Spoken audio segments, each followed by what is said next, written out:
The kettlebell has 6 parts. The first being the handle, the next being the window, the next being the horns, then the bell and the base, as well as the 2 corners of the handles of the bell.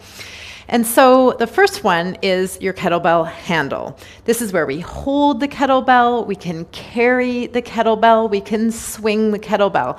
This is why it is so unique. And we can release our grip and let the kettlebell hang in the palm of our hand. This is why we love the kettlebell, and it's very different than a dumbbell or a barbell.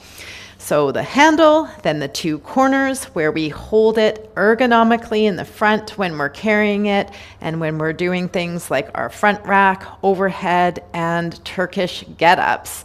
We hold in the front corner of the handle of the bell.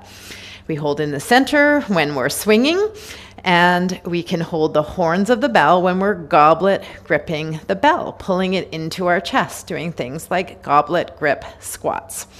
We can also flip the kettlebell upside down and bottoms up. This will give new stimulus. So these are just other ways to hold the kettlebell. And then we have the bell of the kettlebell. So this main part is the bell, and the bottom is the base. Base, bell, horns, handle, and corners.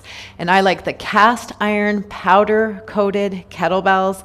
They slide and glide really nicely. And if you're in Canada, White Lion Athletics makes an amazing kettlebell. You can use my discount code for 10% off, kettlebell_Karen.